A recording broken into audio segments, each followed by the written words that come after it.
Maria Santos adjusted the frayed collar of her vintage military field jacket as she stepped into the bustling coffee shop near downtown Portland, the faded unit patches and worn fabric drawing immediate skeptical glances from the morning crowd.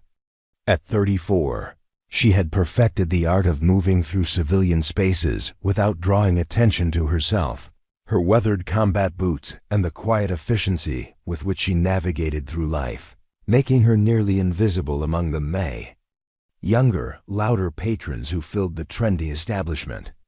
But those same customers who whispered about her costume, military jacket, and rolled their eyes at what they assumed was stolen valor had no idea they would soon be depending on her for their very survival, or that the faded insignia on her sleeve represented some of the most classified and dangerous operations in recent military history. The morning sun filtered through the large windows of Grind Coffee House, casting long shadows across the reclaimed wood floors as Maria made her way toward the counter. Portland's Pearl District wasn't the most welcoming place for someone who looked like she'd walked out of a military surplus store, but it had become her routine stop before heading to her job as a night security guard at a nearby office complex. The coffee shop was filled with tech workers, freelance designers, and startup entrepreneurs, all clutching their MacBooks and discussing their latest projects in voices that carried just enough volume to ensure everyone could hear how important they were. Maria's official employment records listed her as a security specialist with a high school diploma and some community college courses in criminal justice. It was a carefully constructed background that explained her presence in civilian life without inviting further scrutiny or raising questions about gaps in her employment history. The truth, buried under layers of classified military files and redacted mission reports, was something entirely different.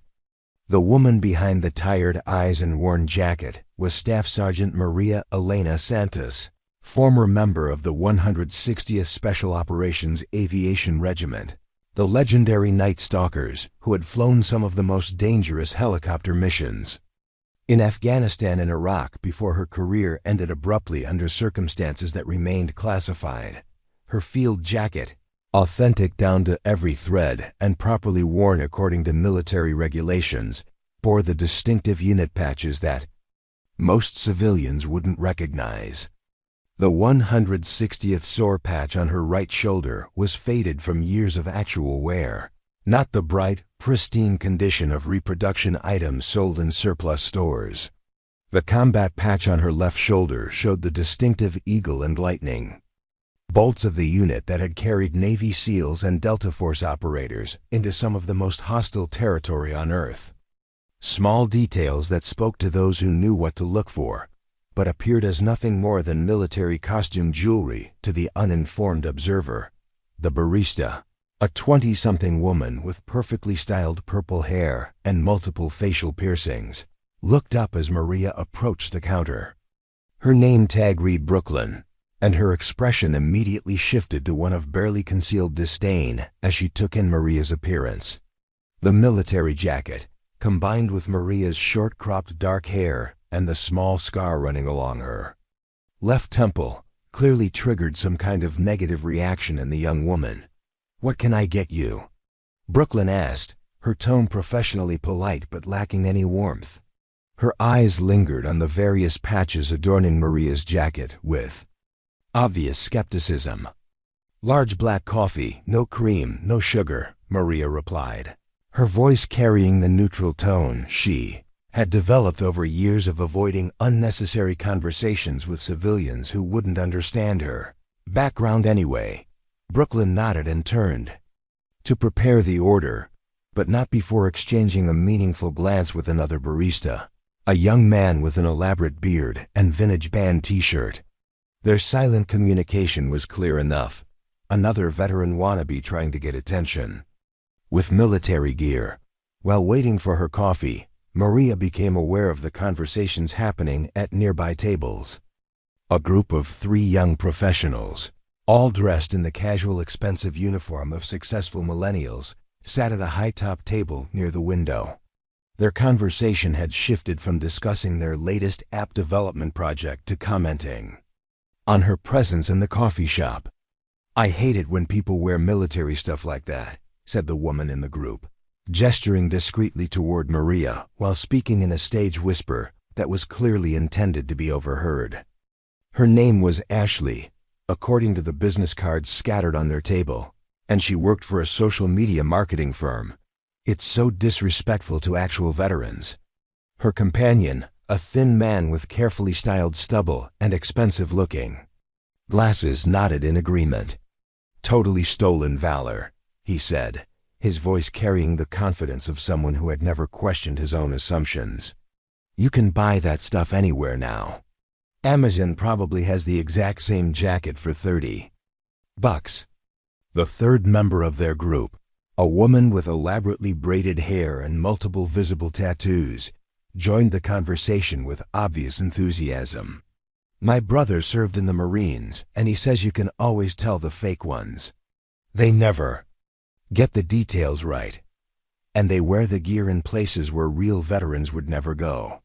Maria continued to wait for her coffee, her expression remaining neutral despite the growing volume of their commentary. She had heard similar conversations countless times over the past 3 years since leaving the military. The assumption that any woman wearing military clothing, especially someone who didn't fit the stereotypical image of a veteran, must be playing dress-up or seeking attention. The irony wasn't lost on her that the same people who claimed to support the troops were often the first to question a veteran's authenticity based on nothing more than their own preconceptions. Brooklyn returned with Maria's coffee, setting it down on the counter with slightly more force than necessary.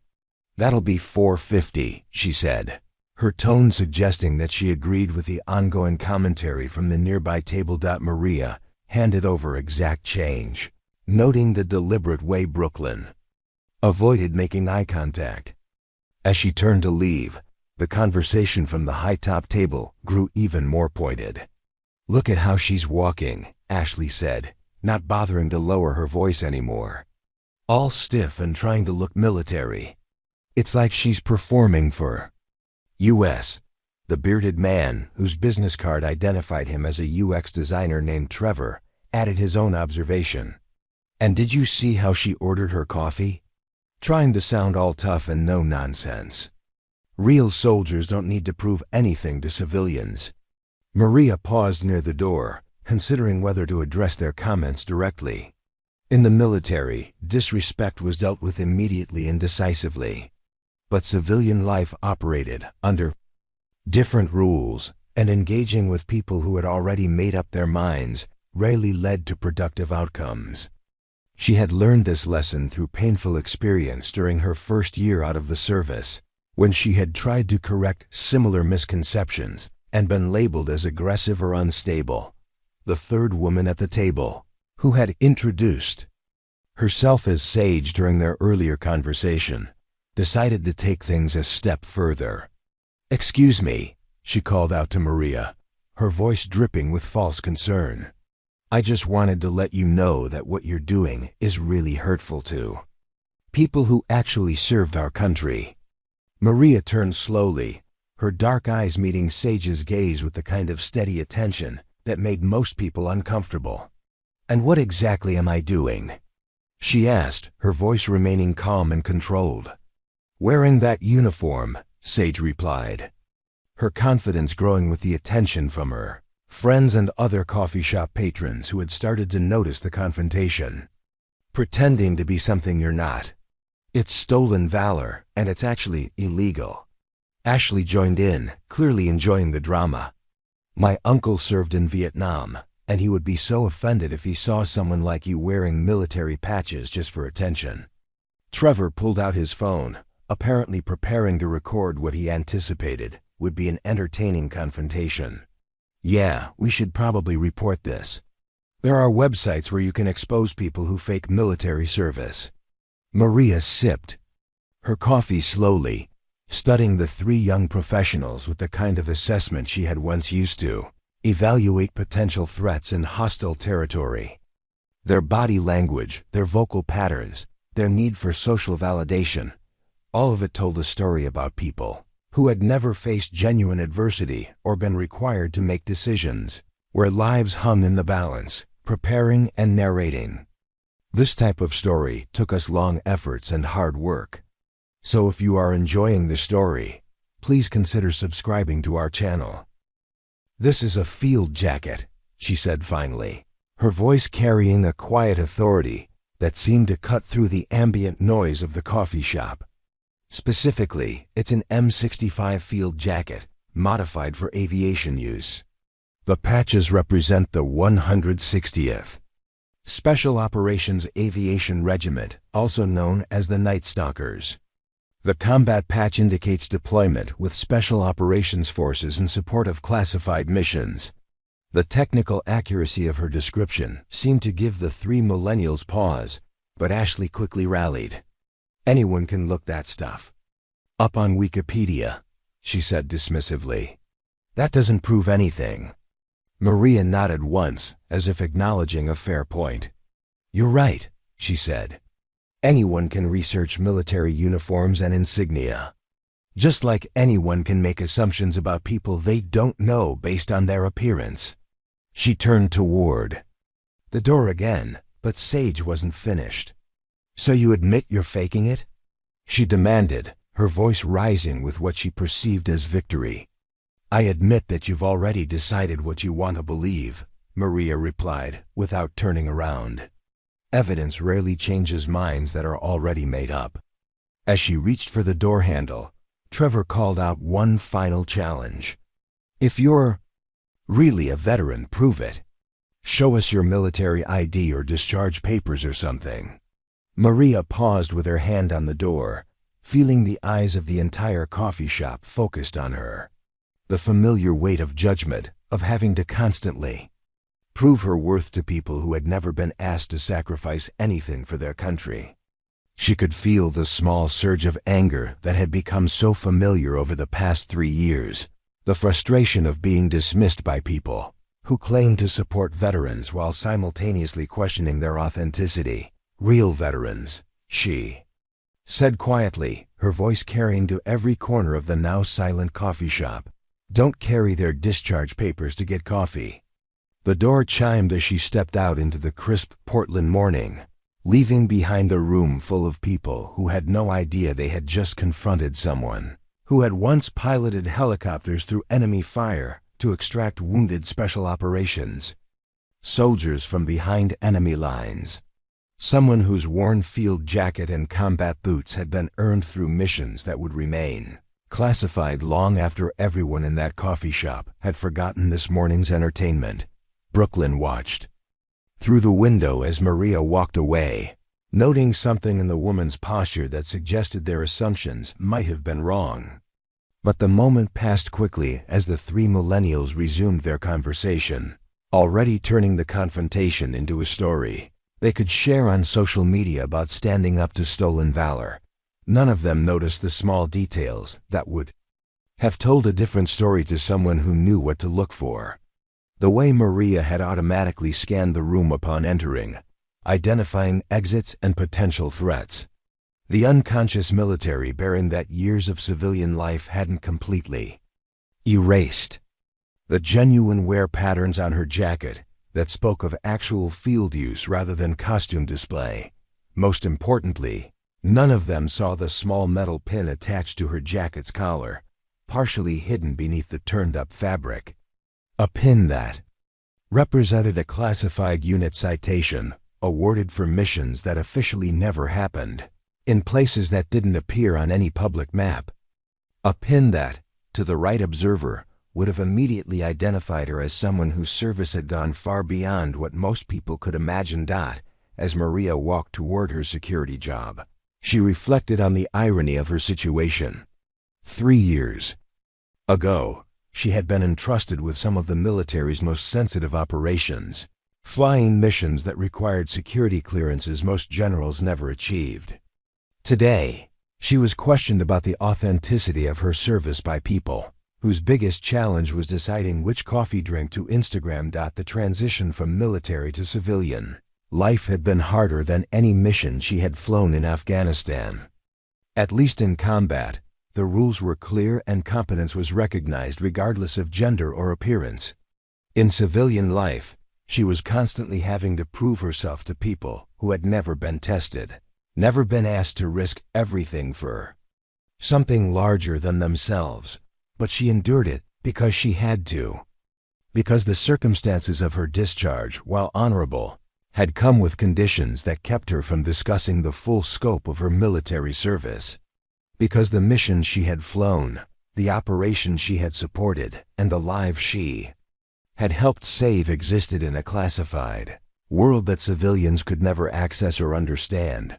Her field jacket wasn't a costume or a cry for attention. It was the last tangible connection she had to a life where her skills mattered, where her service was valued, and where she had been part of something greater than the sum of its parts.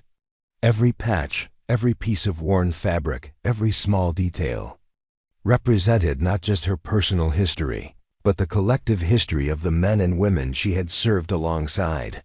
The coffee shop continued its normal rhythm as Maria disappeared around the corner, the morning rush bringing fresh waves of customers who were blissfully unaware of the drama that had just unfolded. Ashley, Trevor, and Sage had already moved on to discussing their weekend plans, the confrontation with the fake veteran becoming just another story in their collection of Portland encounters. But somewhere in the back of Brooklyn's mind, a small doubt lingered.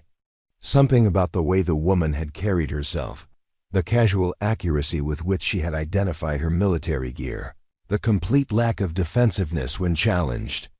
Something that suggested their assumptions might have been not just wrong, but dangerously wrong. The Pearl District on a Tuesday morning buzzed with the energy of ambitious young professionals, rushing to prove themselves in Portland's thriving tech scene. Glass towers reflected the early autumn sunlight, while food trucks positioned themselves strategically for the lunch rush still hours away. This wasn't the most welcoming environment for someone who looked like they'd stepped out of a military surplus catalog, but the neighborhood had become Maria's routine path between her small studio apartment and the various security jobs that paid her bills. The area attracted a specific demographic: software developers, marketing executives, startup founders, and creative professionals who wore their success like carefully curated Instagram posts. Everything from their artisanal coffee preferences to their vintage band t-shirts seemed designed to broadcast a particular image of effortless cool combined with entrepreneurial ambition. It was a world where authenticity was performed rather than lived, where military service was respected in abstract terms, but viewed with suspicion when it appeared in person. Maria had been assigned to various security positions throughout the district for the past 18 months, working primarily night shifts that allowed her to avoid the heaviest crowds of people who might question her appearance or background. Her employment agency, Cascade Security Solutions, specialized in providing guards for office buildings, construction sites, and special events throughout the Portland metropolitan area. They asked few questions about her background beyond the standard security clearance requirements, and they paid enough to cover her basic expenses without requiring her to interact extensively with the public. Her official personnel file with Cascade listed her as having previous experience in federal security operations, which was technically accurate while revealing nothing about the specific nature of her military service. The background check had been thorough but routine, focusing on criminal history and basic employment verification, rather than diving into the classified aspects of her Army career. Her references came from other veterans who understood the unspoken code about protecting each other's privacy when it came to sensitive military service. The irony of her current situation wasn't lost on Maria. 3 years ago, she had held a top-secret security clearance and been entrusted with protecting some of the military's most valuable assets and personnel. She had undergone extensive psychological evaluations, polygraph examinations, and background investigations that examined every aspect of her life going back to childhood. The government had deemed her trustworthy enough to participate in operations that could affect national security. Yet now she struggled to convince coffee shop customers that her military jacket was authentic. Her supervisor at Cascade Security, Tom Mitchell, was a retired Portland police sergeant who had served 25 years on the force before transitioning to private security work. He was one of the few people in her civilian life who seemed to understand that her quiet competence and attention to detail suggested more significant experience than her official resume indicated.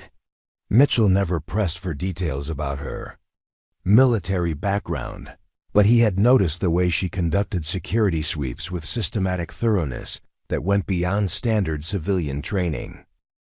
Santos, Mitchell had told her during her initial interview, "I don't know what you did before this, and frankly I don't need to know.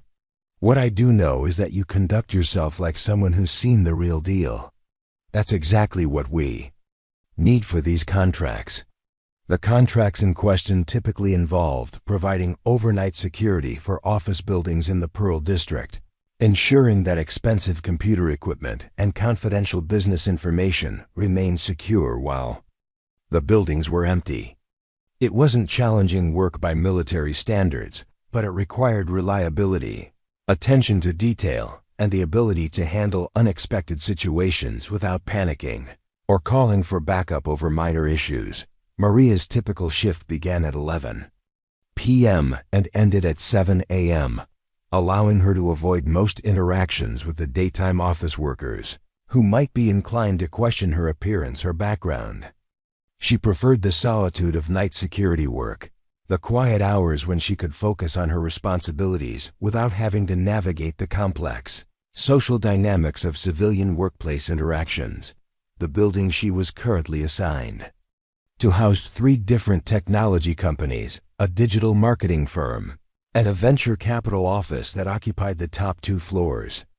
During business hours, it was filled with the same type of young professionals she had encountered at the coffee shop, confident, successful, and generally dismissive of anyone who didn't fit their expectations of what competence looked like. In the modern economy, her duties included conducting regular patrols of all floors, monitoring security cameras, checking that all doors and windows remained properly secured, and maintaining detailed logs of any unusual activities or observations. The work was routine but required constant vigilance, as the building contained millions of dollars worth of computer equipment and housed confidential information that could be valuable to corporate competitors or foreign intelligence services. Mitchell had specifically assigned Maria to this building after the previous guard had been terminated for sleeping on duty and failing to notice a break-in attempt that was only discovered when the cleaning crew arrived the following morning. The building's management company had made it clear that they needed someone who would take the responsibility seriously and maintain professional standards, regardless of how quiet the overnight hours might be. The tenants pay premium rates for security, Mitchell had explained during Maria's briefing. They expect someone who's going to stay alert and handle problems before they become emergencies. Based on your background, I think you're exactly what they're looking for. What Mitchell didn't know, and what Maria had never felt comfortable sharing, was that her background included training in advanced surveillance techniques, threat assessment, and tactical response procedures that far exceeded anything required for civilian security work. She had learned to identify potential threats from miles away while flying reconnaissance missions over hostile territory.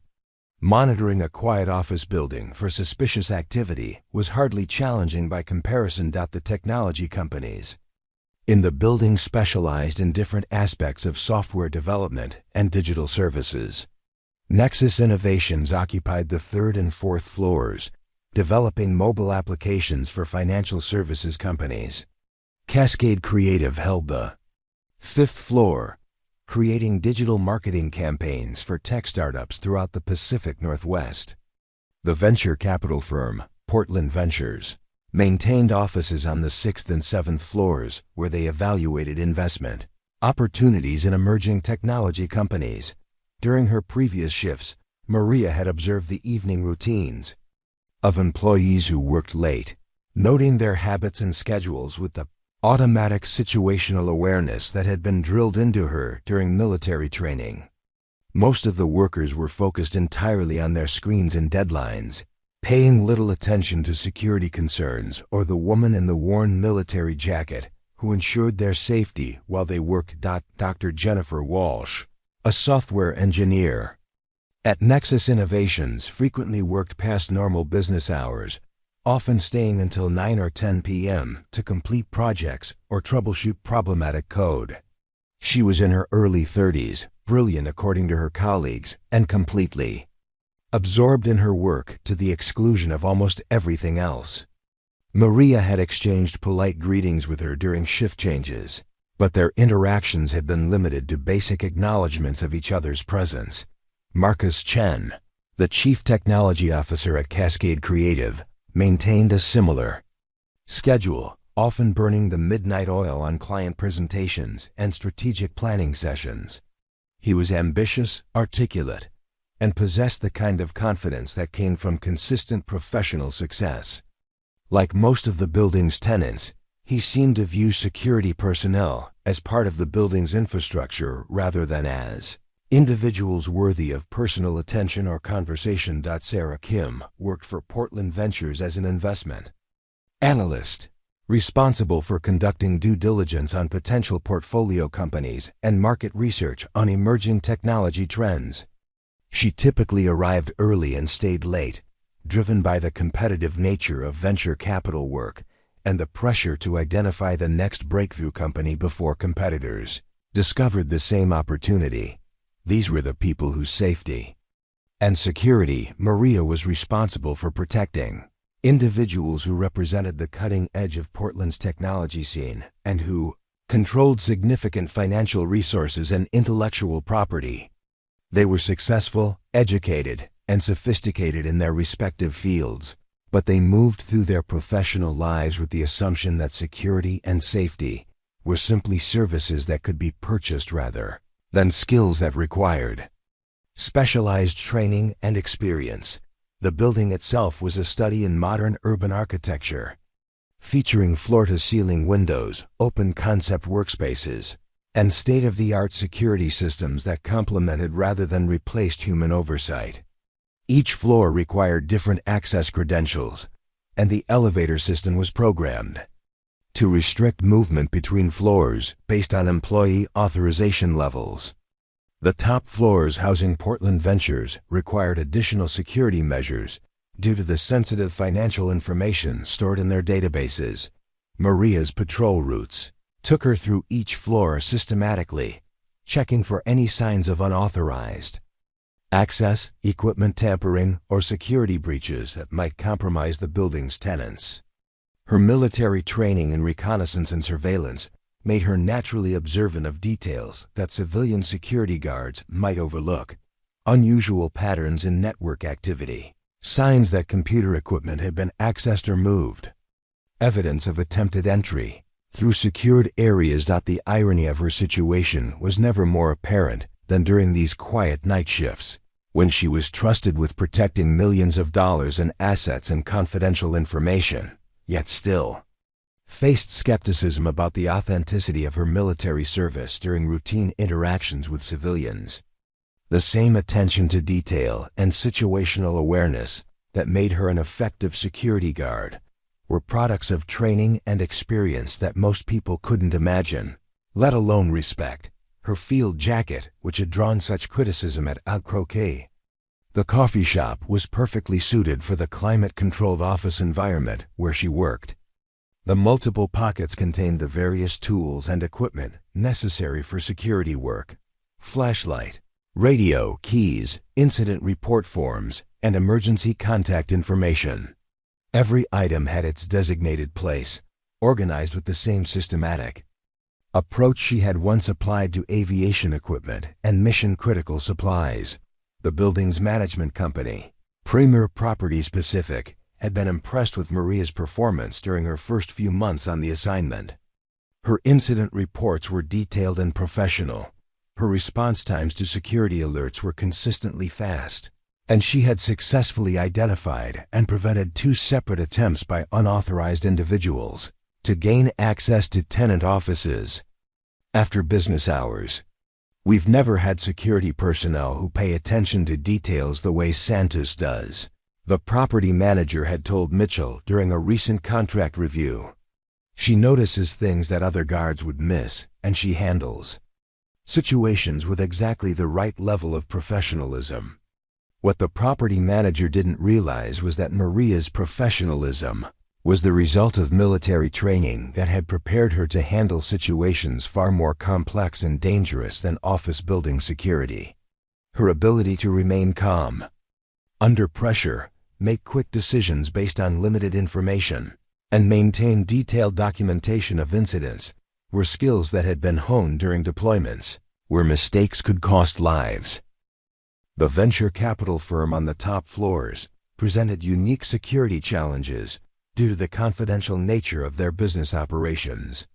Investment strategies, acquisition plans, and financial projections required additional protection beyond standard office security measures. Maria had been specifically briefed on the enhanced protocols required for those floors, including restrictions on access times, requirements for additional documentation of any unusual activities, and direct communication channels to law enforcement. If serious security breaches were detected, Portland Ventures was managed by a former Navy officer, Commander David Harrison, who had transitioned to civilian business after completing 20 years of military service. Unlike most of the building's tenants, Harrison seemed to recognize something familiar in Maria's bearing and professional approach to security responsibilities. Their interactions had been limited but respectful, suggesting that he understood the value of experience even when its specific nature remained unspoken. The technology companies occupied a different world from the military environment where Maria had developed her skills, but the fundamental principles of security, vigilance, and responsibility remained constant. Whether protecting special operations personnel during helicopter missions in Afghanistan, or ensuring that software developers could work safely in downtown Portland, the core mission remained the same: preventing bad things from happening to good people. Her transition from military aviation to civilian security work had been more challenging than she had anticipated, not because the technical aspects were difficult, but because the social dynamics were so different. In the military, competence was recognized and respected regardless of gender, appearance, or personal background. In civilian life, she constantly had to prove herself to people who had never been tested under pressure and who often confused confidence with competence. The coffee shop incident that morning was just the latest in a series of similar encounters that had become routine parts of her civilian life. People who claimed to support veterans while simultaneously questioning their authenticity based on superficial judgments. Individuals who had strong opinions about military service despite having never served themselves. Citizens who benefited from the security and freedom that military service provided while remaining skeptical of the people who had actually provided that service. But Maria endured these frustrations because she had learned to find purpose in her current work, even if it didn't provide the same sense of mission and camaraderie that had defined her military career. The office workers she protected might not understand or appreciate her background, but they deserved safety and security regardless of their personal opinions about veterans or military service. The lunch rush at Grind Coffee House brought a fresh wave of young professionals, each clutching their smartphones and discussing projects with the kind of animated enthusiasm that suggested world-changing importance. Ashley Martinez, the social media marketing coordinator who had led the morning's confrontation with Maria, held court at her usual table near the window, regaling her colleagues with an embellished version of their encounter with what she insisted was a stolen valor case.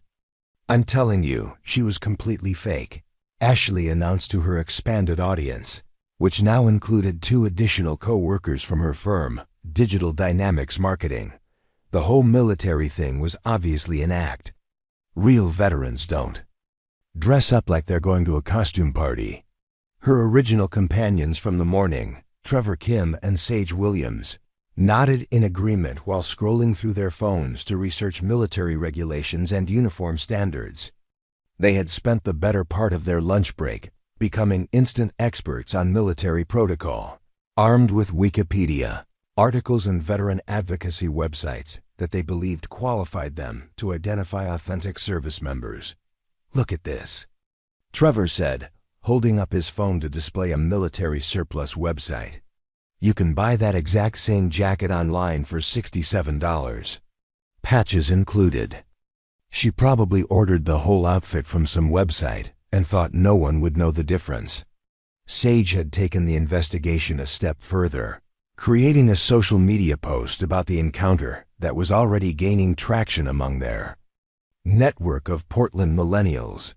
The post featured a blurry photo she had managed to take of Maria leaving the coffee shop, accompanied by a lengthy caption about the importance of respecting real veterans by exposing those who appropriated military symbols for attention. "My post already has 43 likes and 12 shares," Sage announced proudly.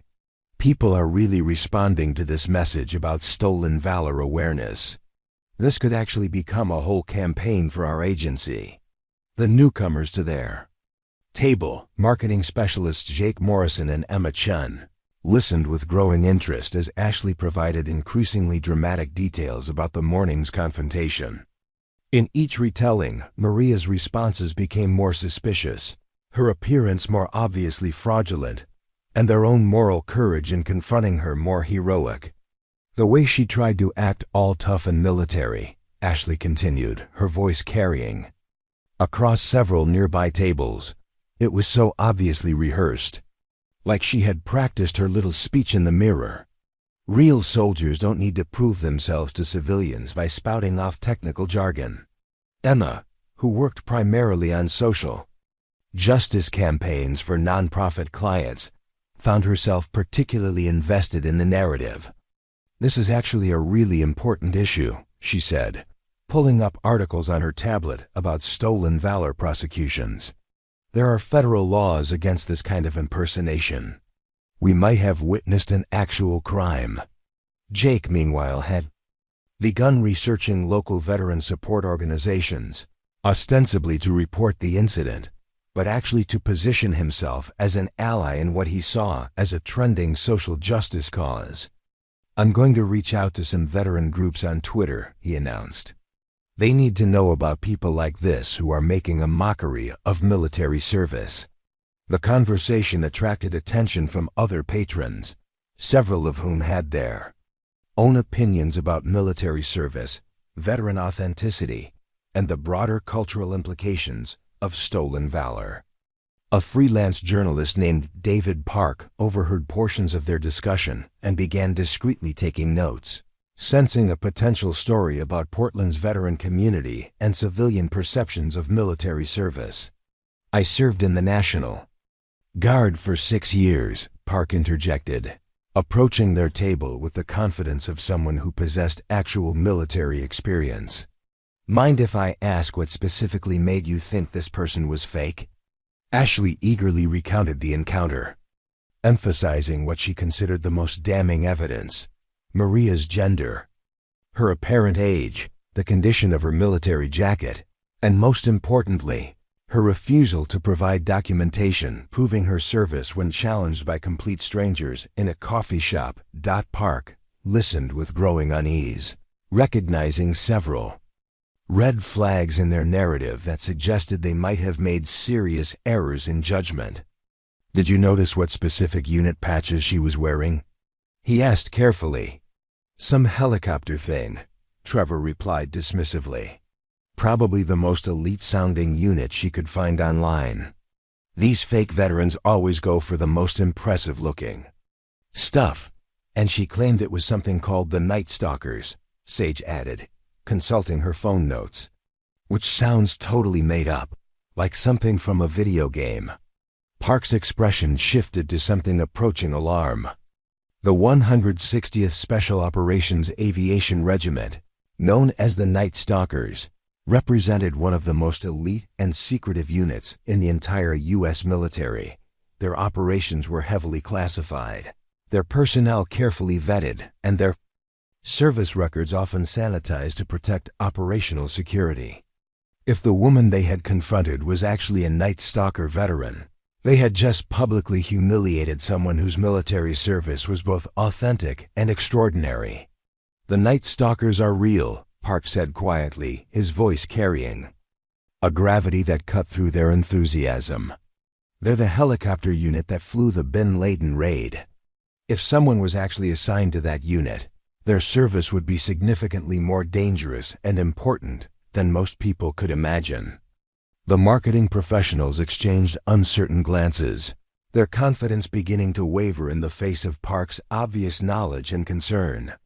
But Ashley quickly rallied, unwilling to abandon the narrative that had already generated significant social media engagement. "Well, that just proves my point," she insisted. "Of course someone faking military service would claim to be in the most elite unit possible. It's classic stolen valor behavior, always the most impressive, most unverifiable claims." Emma nodded in agreement, though with less certainty than before. "And even if that unit exists, what are the chances that some random woman in a coffee shop would actually have served in something that elite? The statistics alone make it basically impossible." Park tried a different approach, hoping to make them understand the potential seriousness of their accusations. Did she ask for military discounts? Was she trying to get free drinks or special treatment? Was she telling war stories or trying to impress people with her service? The questions hung in the air as the group realized that Maria had done none of those things. She had simply ordered coffee while wearing what appeared to be military clothing, then responded calmly when publicly confronted and accused of criminal behavior by complete strangers. She didn't need to do any of that stuff, Sage argued, though her voice lacked its earlier conviction. Just wearing the uniform in public is stolen valor if you didn't earn it. The law doesn't require them to be asking for benefits or telling stories. Jake, who had been researching stolen valor statutes on his phone, looked up with a frown. "Actually, the laws are more complicated than that.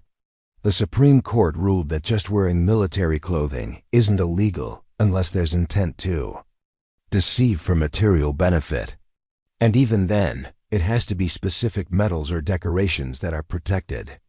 This legal reality threatened to undermine their entire narrative, but Trevor wasn't ready to concede the point. "Legal or not, it's still morally wrong," he insisted. "Veterans sacrificed for this country, and seeing people appropriate their symbols is deeply offensive to anyone who respects military service." Park studied the group of young professionals, noting their expensive clothing, latest model devices, and general air of prosperity. "Have any of you ever considered military service yourselves?" he asked pointedly. The question created an uncomfortable silence. None of them had served, and most had never seriously considered it. Their support for veterans was abstract and theoretical, based more on social media sentiment than personal understanding or sacrifice. "That's not the point," Ashley said defensively. "You don't have to serve to recognize stolen valor when you see it. Civilians have a responsibility to protect veteran honor by calling out people who fake military service." "But what if you're wrong?" Park pressed. "What if you just publicly humiliated an actual veteran based on your assumptions about what military service should look like?" Emma shifted uncomfortably in her chair, beginning to grasp the implications of Park's questions. "I suppose we could have made an error," she admitted reluctantly.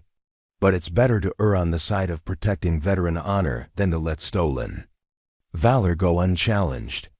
This response revealed the fundamental flaw in their logic. They had appointed themselves as arbiters of veteran authenticity without possessing the knowledge, experience, or authority to make such determinations. Their good intentions had led them to attack someone based entirely on superficial judgments and cultural stereotypes. Park decided to share a personal anecdote that might help them understand their mistake. "When I came back from deployment, I looked nothing like what civilians expected veterans to look like. I was skinny, had long hair, and wore civilian clothes exclusively because my uniform reminded me of things I wanted to forget. If someone had challenged my service based on my appearance, I would have been devastated. The marketing team listened, with growing discomfort as Park continued. The most decorated veterans I know often look the least military in civilian settings. They've seen enough of war that they don't need to advertise their service to strangers. The people who are most likely to wear military clothing in public are either very proud of their service or they're dealing with difficult transitions to civilian life. Sage's social media post was continuing to gain engagement, with dozens of comments from people who were either supporting their actions or questioning their assumptions. The discussion was becoming increasingly heated, with actual veterans beginning to weigh in with perspectives that contradicted the original narrative. "Look at these comments," Sage said, scrolling through her phone with growing concern.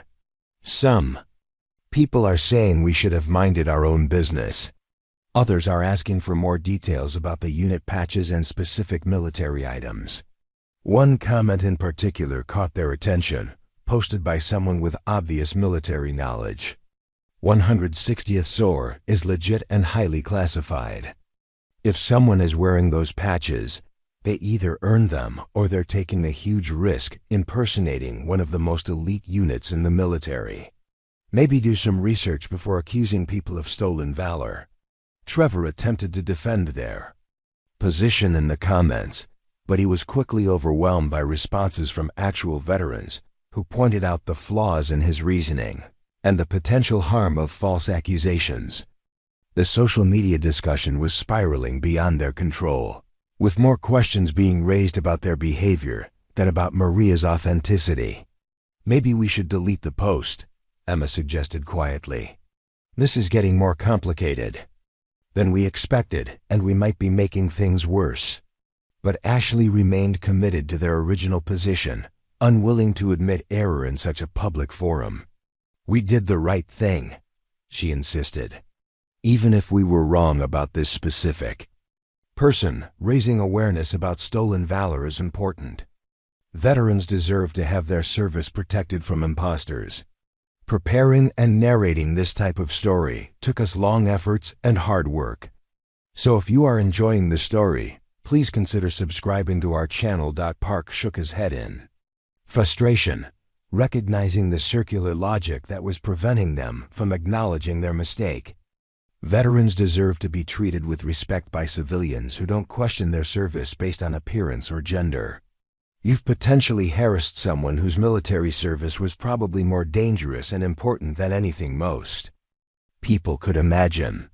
The conversation was interrupted by Brooklyn, the barista who had served Maria that morning. She approached their table hesitantly, clearly uncomfortable with what she was about to share. "Excuse me," she said quietly, "but I wanted to tell you something about that woman from this morning." After she left, I looked up some of the things she mentioned about military uniforms. Those patches she was wearing, they're for a real unit, a really elite unit. And the way she described them was exactly right, down to technical details that wouldn't be on Wikipedia. Brooklyn's revelation hit the group like a cold wave of reality. Their confident accusation suddenly seemed much less certain. Their social media campaign potentially harmful rather than heroic. "Also," Brooklyn continued, "my manager is a veteran and he came in during the lunch shift. When I told him what happened, he got really upset. He said that unit loses people regularly on dangerous missions, and their veterans often have trouble adjusting to civilian life. He thinks we might have really hurt someone who deserved better treatment." The weight of their potential error was beginning to settle on the group, but they had already committed so publicly to their position that backing down seemed impossible. Their social media posts were being shared across Portland's veteran community, and the response was becoming increasingly critical of their actions rather than supportive. "This is exactly why civilians shouldn't be policing veteran authenticity," Park said firmly. You don't have the knowledge or authority to make these determinations, and you can cause real harm to people who've already sacrificed for this country. As the afternoon wore on, the marketing professionals found themselves in an increasingly uncomfortable position. Their attempt to protect veteran honor had potentially become an attack on an actual veteran, and their social media campaign was generating more criticism than support. The simple narrative of stolen valor exposure was becoming a complex discussion about civilian perceptions of military service, gender stereotypes in veteran communities, and the dangers of vigilante justice in social media age. The late afternoon shift change at the downtown Portland Federal Building proceeded with its usual bureaucratic efficiency, as government employees streamed through security. Checkpoints and metal detectors operated by contractors who had been performing the same routines for years. The building housed regional offices for multiple federal agencies, including the FBI, Department of Homeland Security, Veterans Affairs, and various other departments that required significant security measures due to the sensitive nature of their operations. Maria arrived 30 minutes early for her scheduled appointment at the Veterans Affairs Regional Office, carrying a worn leather portfolio that contained documents she rarely needed to access but was required to maintain for official purposes. Her visit was routine, a quarterly check-in required for veterans receiving certain types of disability compensation related to service-connected injuries that weren't immediately visible to casual observers. The VA office occupied the 8th floor of the federal building, its waiting area filled with veterans from multiple generations and conflicts who represented the full spectrum of American military service. Some wore clothing that clearly identified their military background. Others dressed in business attire that revealed nothing about their service history. And still others, like Maria, existed somewhere between those extremes. Dr. Rachel Morrison, Maria's assigned veterans counselor, maintained a caseload of approximately 200 veterans transitioning from military to civilian life. Her PhD in clinical psychology, combined with 8 years of experience working specifically with combat veterans, had given her insights into the complex challenges faced by service members adapting to civilian society after experiencing traumatic events during deployment. Maria, Dr. Morrison called from her office doorway, gesturing toward the familiar space where they had been conducting these quarterly sessions for the past 2 years. How are you adjusting to the new security position? The question was routine, part of the ongoing assessment required for veterans receiving compensation for service-connected psychological conditions that could affect their ability to maintain employment or function effectively in civilian society. Maria's file, classified at levels that Dr. Morrison herself wasn't cleared to access, contained enough sanitized information to indicate that her military service had involved significant trauma requiring ongoing psychological support. The job is going well, Maria replied, settling into the chair she had occupied during previous sessions. Routine security work, minimal interpersonal stress, adequate compensation for my current needs. Dr. Morrison noted the clinical precision of Maria's response, recognizing the emotional distance that many combat veterans maintained when discussing their civilian adjustment. 2 years of sessions had revealed very little about the specific nature of Maria's military service, as much of her record remained classified. But the psychological patterns were consistent with veterans who had experienced severe trauma during special operations deployments. Any incidents or situations that have caused unusual stress? Dr. Morrison asked, consulting her notes from their previous session. Problems with coworkers, supervisors, or members of the public? The question prompted Maria to consider whether to mention the morning's confrontation at the coffee shop. Such incidents had become routine enough that she rarely bothered discussing them during therapy sessions, but this particular encounter had been more public and aggressive than most. There was a situation this morning, Maria said carefully. Civilians questioning my military service based on my appearance. Nothing unusual, but more confrontational than typical. Dr. Morrison leaned forward slightly, recognizing the understated way Maria described incidents that might be significantly more distressing than her tone suggested. "Can you tell me more about what happened?" Maria recounted the coffee shop encounter, with the same emotional detachment she brought to most discussions of civilian interactions.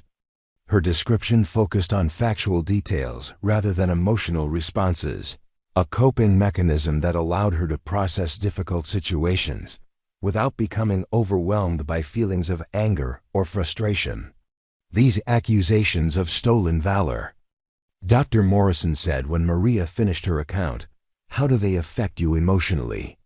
Do they trigger any specific responses or memories related to your service?" The question touched on the core issue that had brought Maria to these therapy sessions in the first place. Her transition from military to civilian life had been complicated by the classified nature of her service, which prevented her from discussing her experiences with most civilians and made it difficult for others to understand the legitimacy of her military background. "The accusations themselves aren't particularly distressing," Maria replied. "It's the assumption that my service couldn't be authentic because of my gender or appearance. The implication that women, especially women who don't fit certain stereotypes, couldn't have participated in dangerous military operations." Dr. Morrison made notes about the gender-based discrimination that Maria faced, recognizing it as a significant factor in her adjustment difficulties. Female veterans, particularly those who had served in combat roles that were officially restricted to men during their service periods, often faced additional challenges in having their military experience recognized and respected by civilian society. "Have you considered connecting with other female veterans who might have faced similar challenges?" Dr. Morrison asked. "There are support groups specifically for women who served in special operations or combat roles." Maria's expression suggested that such connections were more complicated than Dr. Morrison understood.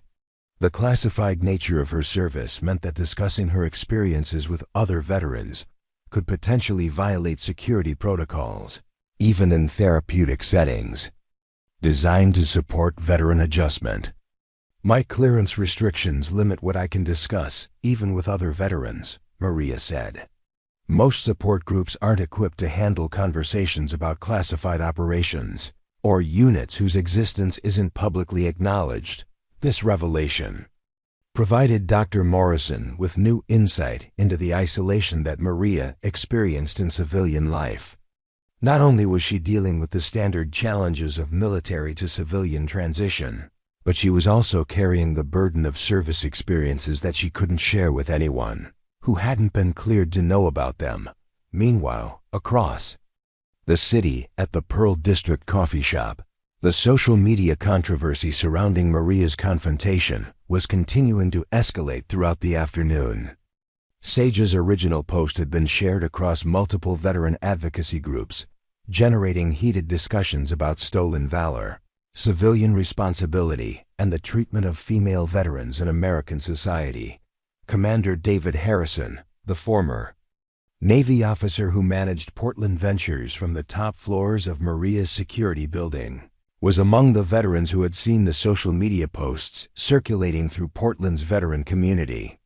His background in military intelligence had given him familiarity with special operations units and their personnel, including the 160th Special Operations Aviation Regiment. Harrison studied the blurry photograph that accompanied Sage's post, noting details that the original accusers had either missed or misinterpreted. The woman's posture, the way she carried herself, and most importantly, the specific unit patches visible on her jacket, all suggested authentic military service rather than civilian impersonation. "This doesn't look like stolen valor," Harrison muttered to himself, forwarding the post to several other veteran contacts who might have more specific knowledge about the 160th SOAR and its personnel. "This looks like harassment of an actual veteran." The response from Harrison's network was swift and concerning.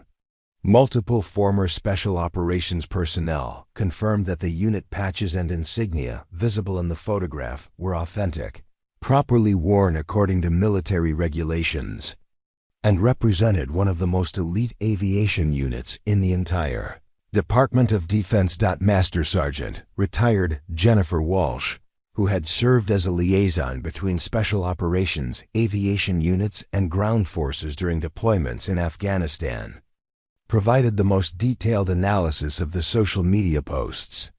Her 22 years of military service, including multiple deployments with Special Operations Forces, had given her extensive knowledge of the 160th SOAR and its personnel. "The patches are definitely authentic," Walsh wrote in her response to Harrison's inquiry.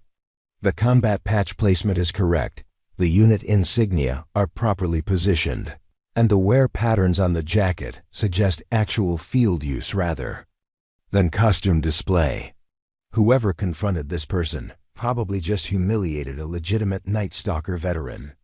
Walsh's assessment was shared among several veteran groups, generating increasing criticism of the civilians who had publicly accused Maria of stolen valor.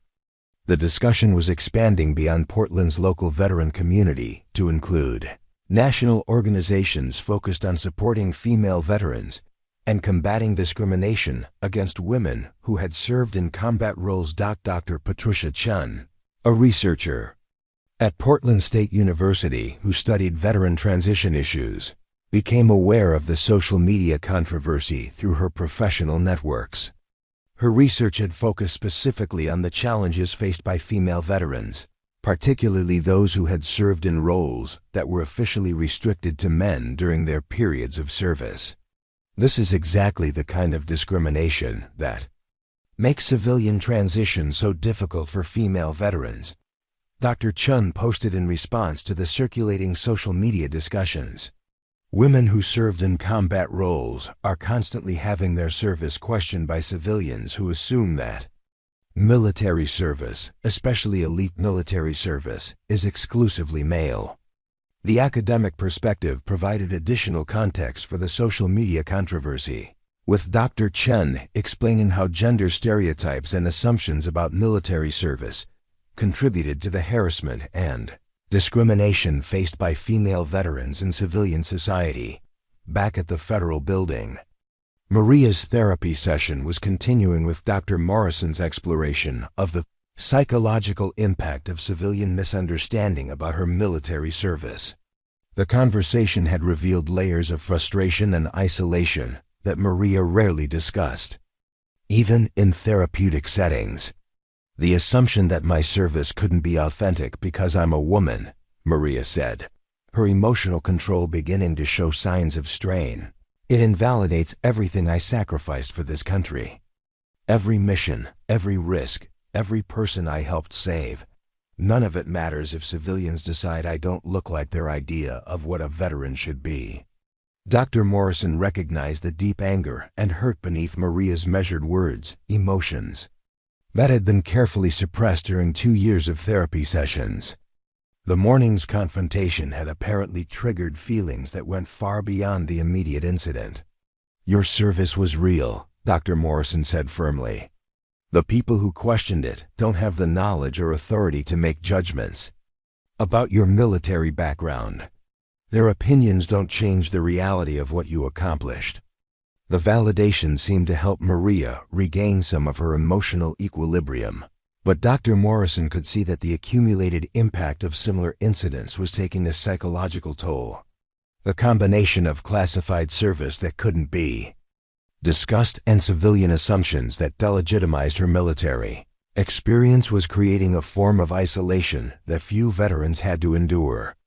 "I'm going to recommend that we increase our session frequency," Dr. Morrison said. "These civilian confrontations are happening regularly enough that they're affecting your adjustment, and you need better strategies for managing the emotional impact."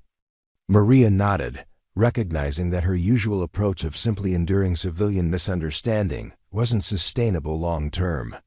The anger and frustration were building to levels that could affect her job performance or lead to confrontations that might compromise her carefully maintained civilian identity. As the therapy session concluded, Dr. Morrison provided Maria with additional resources for female veterans and information about legal protections against discrimination based on veteran status. The materials wouldn't solve the fundamental problem of civilian misunderstanding, but they might help Maria develop better coping strategies for future incidents. The elevator ride down to the federal building's lobby gave Maria time to process the session and consider Dr. Morrison's recommendations. Increasing therapy frequency felt like admitting defeat, acknowledging that civilian life was winning the battle against her psychological resilience. But the alternative, allowing the anger and frustration to build until they exploded in some public confrontation, could have consequences that went far beyond personal embarrassment. The security checkpoint at the building's exit processed Maria through its routine procedures, the federal guards treating her with the professional courtesy they extended to all visitors. None of them had any way of knowing that the woman in the worn military jacket had once held security clearances that exceeded their own, or that her service record contained operations that would remain classified long after they had retired. From their current positions, outside the federal building, Maria paused to check her phone, discovering 17 missed calls and 34 text messages from Tom Mitchell, her supervisor at Cascade Security. The volume of communication suggested either an emergency requiring her immediate attention or a serious problem with her employment status. "Santos, call me immediately," read Mitchell's most recent text message, sent just 15 minutes earlier. "We need to discuss the situation at your building assignment. This is urgent." The tone suggested professional concern rather than personal crisis. But Maria felt a familiar tightness in her chest as she considered what situation might require such urgent communication.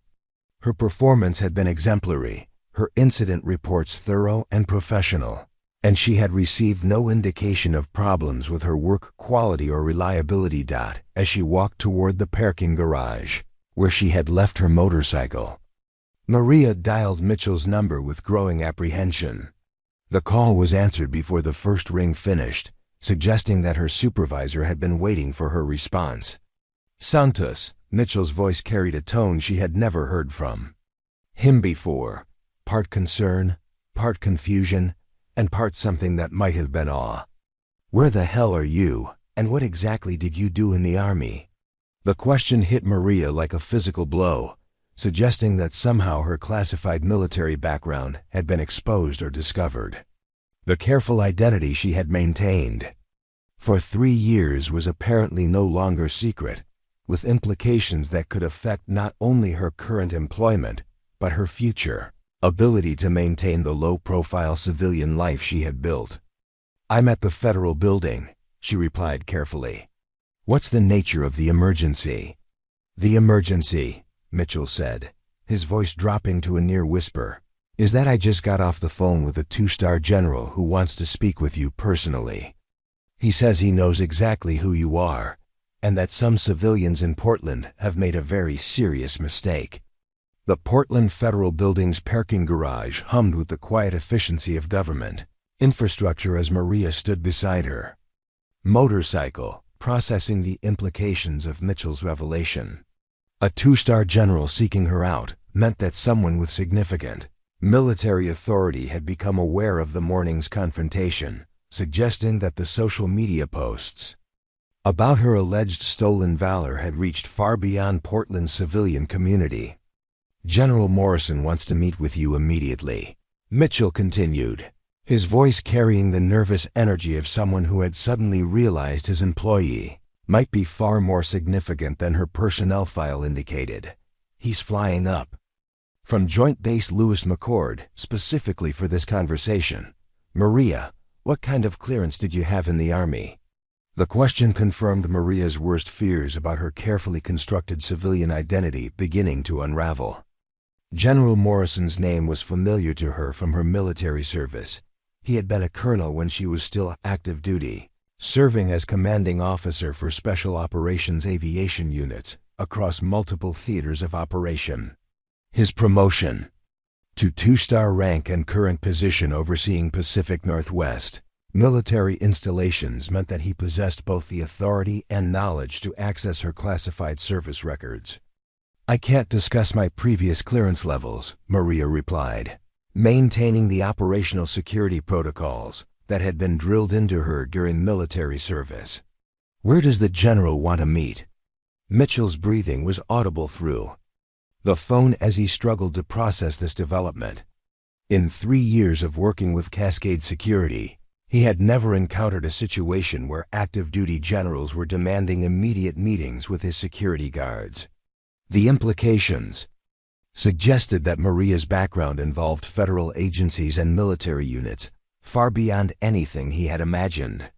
"He's en route to Portland International Airport," Mitchell said, consulting notes he had apparently taken during his conversation with the general. "Military transport, ETA, approximately 1,800 hours. He wants you to meet him at the executive terminal, and Maria, he specifically said to bring any documentation you have regarding your military service." The instruction to bring documentation suggested that General Morrison intended to address the stolen valor accusations directly, possibly by revealing enough of Maria's service record to definitively establish her authenticity. Such a revelation would necessarily compromise the anonymity she had maintained for 3 years, with consequences that could extend far beyond her current employment situation.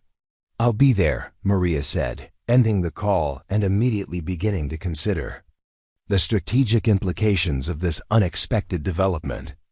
General Morrison's intervention suggested that the social media campaign against her had been brought to the attention of military authorities, possibly through veteran networks that had recognized the significance of her unit patches in service. Insignia, the motorcycle ride from downtown Portland to the airport, gave Maria time to mentally prepare for a conversation she had hoped never to have.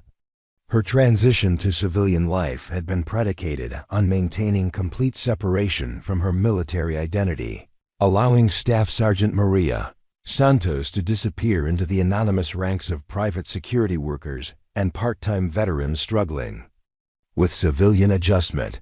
Portland International Airport's executive terminal served private and military aircraft, its security protocols significantly more sophisticated than those used for commercial aviation. Maria presented her identification to the federal security personnel, noting their immediate deference when her name appeared in their database, alongside flags that indicated special handling requirements. "Ma'am," the senior security officer sighed, his tone shifting to something approaching military courtesy. "General Morrison is expecting you. Please proceed directly to Conference Room Alpha. No escort required." The classification of her visit as requiring no escort suggested that her security clearance, though inactive, remained valid for certain purposes. This administrative detail provided another indication that General Morrison's intervention had been coordinated with federal agencies responsible for protecting classified information and personnel. Conference Room Alpha was spartanly furnished with a metal table, 4 chairs, and communication equipment that appeared designed for handling sensitive discussions. Maria arrived 15 minutes early, using the time to mentally rehearse responses to questions that might compromise operational security. While still addressing the general's apparent need to defend her military service, General Morrison entered. Precisely at 6 o'clock, his presence immediately commanding the room's attention despite the informal setting. At 58, he retained the physical bearing and alert demeanor that had characterized his rise through Special Operations command structures. His dress uniform displayed ribbons and decorations that spoke of decades of service in some of the military's most challenging assignments. "Staff Sergeant Santos," he said, extending his hand in greeting. "Or do you prefer your civilian identity these days?" The question acknowledged the complexity of her situation while offering her the choice of how to proceed with their conversation.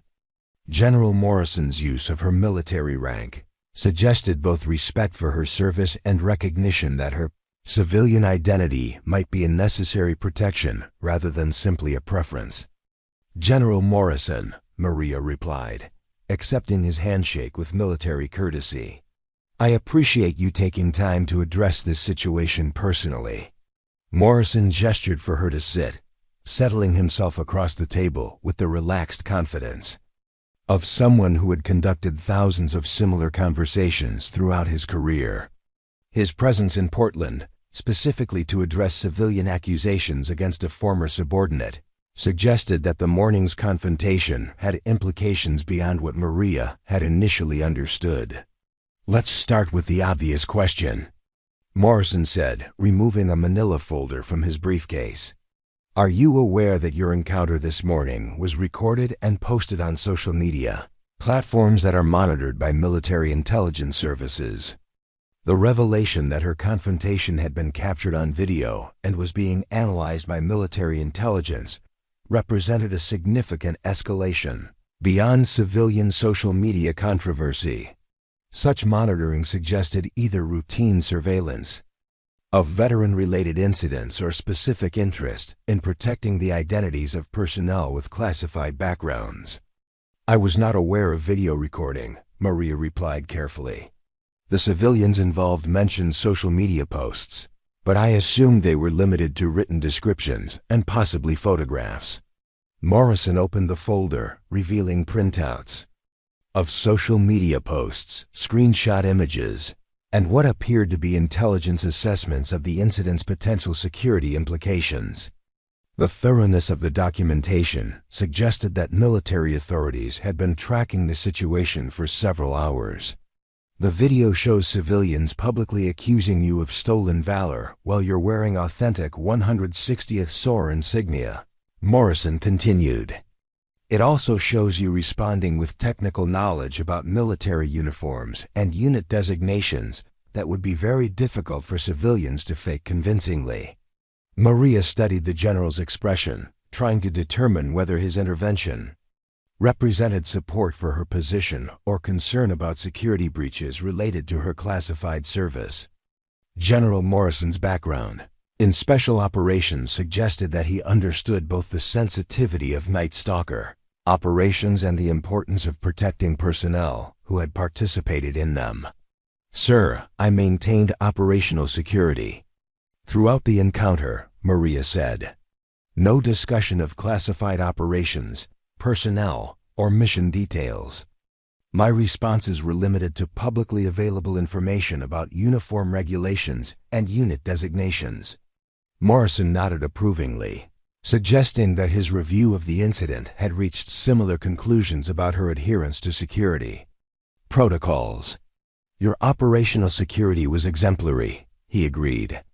"However, the civilian response to this incident has created a situation that requires active management."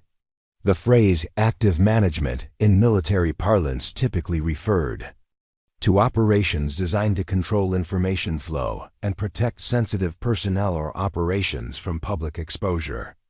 Maria felt a familiar chill as she recognized that her civilian life was about to be fundamentally altered by forces beyond her control. "The social media posts about your supposed stolen valor have been shared across multiple veteran networks," Morrison explained, consulting additional documents from his folder. "Several former special operations personnel have confirmed the authenticity of your insignia and expressed concern about the harassment you received." This development suggested that Maria's military service was becoming publicly acknowledged within veteran communities, compromising the anonymity that had been essential to her civilian adjustment. The protection of classified operations often required that personnel maintain low profiles even after leaving active duty. More significantly, Morrison continued, the incident has attracted attention from civilian media outlets and veteran advocacy organizations. There's growing interest in your story as an example of discrimination against female veterans, particularly those who served in combat roles. The prospect of media attention represented Maria's worst-case scenario for maintaining her civilian identity. Journalists investigating her background would inevitably discover inconsistencies between her public persona and her actual military service. potentially exposing classified information or operational details that remain sensitive. "General, I need to maintain my current civilian status," Maria said, allowing a note of urgency to enter her voice. "Media attention or public acknowledgement of my service could compromise ongoing security requirements." Morrison's expression suggested that he understood her concerns while also recognizing larger military interests that might supersede her personal preferences. "Staff Sergeant, your situation has become a test case for how the military protects veterans who served in classified roles. The civilian accusations against you represent exactly the kind of discrimination that prevents successful transition for special operations personnel." The conversation was interrupted by Morrison's aide, a major who entered the room carrying additional documents that appeared to require the general's immediate attention. The aide whispered briefly in Morrison's ear before departing, leaving behind materials that Morrison reviewed with obvious concern. "The situation has escalated," Morrison said after reading the new documents. "The civilians who accused you have been contacted by reporters from the Oregonian and Portland Tribune. They're planning to speak publicly about their confrontation with an alleged stolen valor case." Maria felt the careful structure of her civilian life beginning to collapse as she realized that her military service was about to become a matter of public record, whether she consented or not. The media interest would inevitably lead to investigations that could expose not only her service with the 160th SOAR, but also the classified operations that had led to her transition to civilian life. "There's another complication," Morrison continued, his expression growing more serious.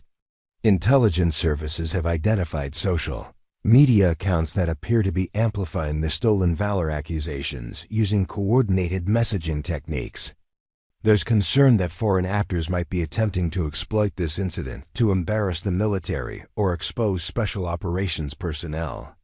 The possibility of foreign intelligence involvement transformed Maria's personal crisis into a matter of national security, with implications that extended far beyond her own desire for anonymity.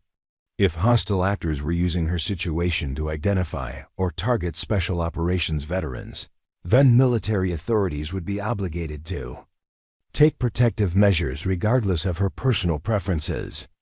"What are you recommending?" Maria asked, recognizing that her options for maintaining civilian anonymity were rapidly disappearing. Morrison leaned forward, his expression conveying both sympathy for her situation and determination to protect military interests. "I'm recommending that we get ahead of this story by controlling the narrative," he said. "Tomorrow morning, I'm holding a press conference to address the stolen valor accusations and provide appropriate context about your service." The prospect of a military press conference about her background represented complete exposure of the identity she had spent 3 years building. Every aspect of her civilian life, her job, her relationships, her carefully maintained anonymity, would be fundamentally altered by public acknowledgement of her military service. "Will you be revealing classified information about my operations?" Maria asked, dreading the answer but needing to understand the scope of Morrison's planned disclosure. "Nothing classified," Morrison assured her, "but enough to establish beyond question that your service was authentic, significant, and deserving of respect rather than civilian harassment. The details will focus on your unit assignment, general deployment history, and decorations that can be publicly acknowledged." Maria realized that she was facing the end of her civilian anonymity, regardless of her preferences. The choice was between allowing the narrative to be controlled by uninformed civilians and hostile media coverage, or participating in military efforts to provide accurate context for her service. "I need time to prepare for the personal consequences," Maria said finally. "My employer, my living situation, my relationships, everything will change once my military background becomes public knowledge." Morrison nodded understanding. "You'll have full military support for managing the transition," he promised. "Career counseling, financial assistance if needed, and protection services if the media attention becomes problematic. The military doesn't abandon personnel who served with distinction, especially when they're being attacked for their service. The offer of military support was reassuring, but Maria understood that accepting it would mean abandoning the independent civilian life she had worked so hard to build. She would once again become defined by her military service, rather than her civilian accomplishments and personal growth. "There's one more thing," Morrison said, producing a final document from his folder. "The President has been briefed on this situation as part of his daily intelligence summary. There's interest at the highest levels in ensuring that veterans who served in classified roles receive appropriate recognition and protection." Presidential awareness of her situation represented the complete opposite of the anonymity Maria had sought in civilian life. Her personal crisis had somehow become a matter of national policy, with implications that she was only beginning to understand. As the meeting concluded, Maria found herself facing a fundamental choice about her future identity. She could continue fighting to maintain her civilian anonymity while facing increasing media attention and civilian harassment, or she could accept military support in publicly acknowledging her service while sacrificing the independent life she had built. The irony wasn't lost on her that the same people who had accused her of stolen valor that morning were about to learn that her actual military service was far more significant than anything they could have imagined. But the vindication would come at the cost of everything she had worked to build in civilian life. The conference room fell silent as Maria contemplated the magnitude of General Morrison's revelation about presidential awareness of her situation. 3 years of carefully maintained anonymity were about to be stripped away because a group of Portland millennials had decided to appoint themselves as arbiters of veteran authenticity. The irony would have been amusing if the consequences weren't so personally devastating. Preparing and narrating this type of story took us long efforts and hard work. So if you are enjoying the story, please consider subscribing to our channel. "Sir, before we proceed with any public acknowledgement of my service," Maria said, her voice carrying the measured tone she had learned to use when discussing sensitive topics, "I need you to understand why I chose civilian anonymity in the first place." Morrison leaned back in his chair, his expression indicating that he was prepared to listen to her concerns before finalizing his decision about the press conference. His decades of military service had taught him that personnel decisions made without considering individual circumstances often led to unintended consequences that could damage both military effectiveness and personal lives. The transition from special operations to civilian life isn't just about finding employment, Maria continued, choosing her words carefully to avoid discussing classified specifics, while conveying the emotional reality of her situation. "It's about learning to exist in a world where people haven't seen the things you've seen, where your hypervigilance and tactical awareness make you seem paranoid rather than professional." The general nodded, recognizing the challenges that many special operations veterans faced when attempting to integrate into civilian society. His own experience commanding elite units had shown him that the skills and mindset required for dangerous military operations didn't always translate smoothly to peaceful civilian environments. "For 3 years, I've been building an identity based on who I am now rather than what I did in the military," Maria explained. "My job performance, my relationships, my sense of self-worth, all of it has been separate from my military service. Public acknowledgement of my background will make me a symbol rather than a person." Morrison consulted his notes, clearly weighing her personal concerns against the broader military and political implications of the situation. "Staff Sergeant, I understand your desire for privacy," he said carefully. "But this incident has created circumstances that extend beyond your individual preferences." The aide returned to the conference room carrying a secure communication device, which he handed to Morrison with obvious urgency. The general answered the encrypted call, listening for several minutes while taking notes on a secure notepad.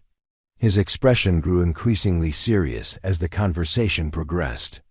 "Understood," Morrison said finally, ending the call and immediately focusing his attention back on Maria. "The situation has developed further complications. Intelligence services have confirmed that at least 3 foreign intelligence agencies are monitoring social media discussions about your case." This revelation transformed Maria's personal crisis into a matter of operational security, with implications that extended far beyond her own desire for anonymity. Foreign intelligence agencies tracking American veterans, particularly those with special operations backgrounds, represented a security threat that military authorities couldn't ignore. "What's their interest?" Maria asked, though she suspected she already knew the answer based on her understanding of how foreign intelligence services operated against American military personnel. "Identification and targeting of special operations. Veterans for potential recruitment, blackmail, or harassment," Morrison replied. "Your public confrontation, combined with social media amplification, has created an intelligence windfall for agencies that maintain watch lists of American special operations personnel." The implications were chilling. Maria's attempt to maintain civilian anonymity had been compromised not just by civilian accusations of stolen valor, but by foreign intelligence services that were now aware of her identity, background, and current location. The safety she had found in obscurity was permanently destroyed. "There's more," Morrison continued, consulting additional materials his aide had provided. "Analysis of the social media accounts amplifying the stolen valor accusations shows coordination patterns consistent with information warfare operations. Someone is deliberately trying to embarrass the military by exposing and harassing special operations veterans." Maria felt a cold certainty settling in her stomach as she realized that her morning confrontation had been more than just civilian misunderstanding about military service. She had become an unwitting participant in what appeared to be a coordinated attack on American special operations personnel and their families. "The civilians who confronted you," Morrison said, his tone carrying new urgency, "are they aware that their social media posts are being amplified by foreign agents?" "I doubt they understand the implications," Maria replied. They seemed focused on social media engagement and perceived moral authority rather than national security concerns. Morrison's expression hardened as he processed the full scope of the situation. A routine case of civilian misunderstanding about military service had evolved into a foreign intelligence operation that was potentially compromising the safety of multiple special operations and their families. "We need to contain this immediately," Morrison decided. "The press conference tomorrow will serve multiple purposes, establishing your authentic service to counter the stolen valor accusations, but also sending a message to foreign intelligence services that we protect our personnel."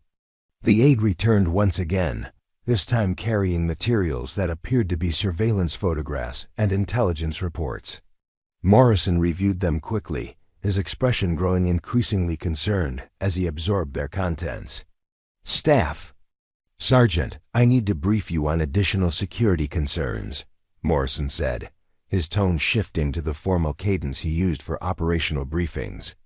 "Intelligence services have identified foreign nationals conducting surveillance of your apartment building and workplace." The revelation hit Maria like a physical blow. Her carefully maintained civilian life wasn't just being exposed by media attention, it was being actively investigated by foreign intelligence agencies that might pose direct threats to her safety and security. "What level of threat are we discussing?" Maria asked, her military training automatically asserting itself as she began to assess the tactical implications of hostile surveillance. "Unknown at this time," Morrison replied honestly.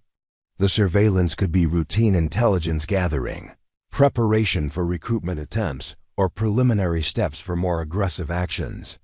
We're treating it as a potential threat to your personal security." Maria realized that her options for maintaining civilian anonymity had just evaporated completely.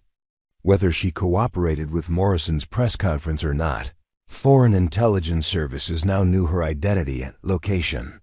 Her safety might depend on accepting military protection rather than continuing to pursue civilian independence. "What kind of protection are you offering?" she asked, recognizing that her situation had fundamentally changed from personal preference to operational necessity. Morrison opened another folder, revealing documents that appeared to be relocation plans and security protocols. Immediate relocation to a secure facility, new identity documentation if necessary, and assignment to a military position that provides both purpose and protection. He said. The offer represented everything Maria had been trying to avoid. Return to military structure, loss of civilian independence, and definition of her identity, primarily through her service record rather than her current accomplishments. But the alternatives now included potential foreign intelligence targeting that could threaten not just her own safety, but the security of other veterans who might be identified through her. "There's one more option," Morrison said, apparently recognizing her reluctance to abandon civilian life completely. "We could arrange for you to become a public advocate for veteran issues while maintaining appropriate security protection. Use your story to educate civilians about the realities of military service, particularly for female veterans." The suggestion offered a compromise between complete military reintegration and vulnerable civilian exposure, but it would still require Maria to accept public identification with her military service rather than her civilian accomplishments. Every aspect of her future would be filtered through the lens of her special operations background. "How much time do I have to decide?" Maria asked, though she suspected that events were moving too quickly for extended deliberation. "The press conference is scheduled for 0800 tomorrow," Morrison replied, "but your participation is voluntary. We can proceed with confirming your authentic service while protecting your privacy if you prefer to remain out of the public spotlight." The offer was generous, but Maria understood that her privacy was already compromised, regardless of her participation in military public relations efforts. Foreign intelligence surveillance meant that her civilian anonymity was permanently destroyed. Whether she acknowledged her service publicly or not. As if summoned by her thoughts, Morrison's aide returned with another urgent communication. The general answered the secure device immediately, his expression growing increasingly grim as he listened to whatever information was being provided. "The civilians who confronted you have been contacted by what appear to be foreign nationals, posing as journalists," Morrison reported after ending the call. "They're being encouraged to provide additional details about your appearance, behavior, and any personal information they might have observed." The development confirmed Maria's worst fears about the scope of foreign intelligence interest in her case. The morning's confrontation had somehow triggered a coordinated intelligence operation designed to expose and potentially target American Special Operations veterans. "Are the civilians cooperating?" Maria asked, dreading the answer but needing to understand how much personal information might have been compromised. "Unknown," Morrison replied, "but intelligence services assess high probability that your current address, employment details, and daily routines have been or will be compromised through these contacts." Maria realized that her safety now depended on immediate action rather than careful deliberation about her future preferences. Foreign intelligence agencies with her personal information represented threats that required professional security responses rather than civilian law enforcement protection. "I'll participate in the press conference," she decided, accepting that her civilian anonymity was already destroyed and that military protection offered her best chance for personal security. "But I want assurance that other veterans won't be exposed through my case." Morrison nodded approvingly. "The briefing will focus specifically on your situation while reinforcing general policies about protecting veteran privacy and investigating foreign interference with veteran communities," he promised. The aide provided Morrison with additional materials that appeared to be media talking points and security protocols for the following day's events. The thoroughness of the preparation suggested that military authorities had been developing contingency plans for managing Maria's case since early in the day. "There's one final consideration," Morrison said, his tone indicating that he was about to share information that would significantly impact her decision-making process. "Intelligence analysis suggests that your case is being used as a test for broader operations against special operations veteran communities." The implication was that Maria's situation represented more than just personal harassment or foreign intelligence curiosity about her individual background. She had somehow become a focal point for operations that could affect the safety and security of numerous other veterans who had served in similar roles. "If we don't respond decisively to this incident," Morrison explained, "it could encourage expanded targeting of special operations veterans and their families. Your willingness to stand up publicly sends a message that we protect our people." Maria understood that her personal crisis had evolved into a matter of protecting the broader veteran community from foreign intelligence operations and civilian harassment.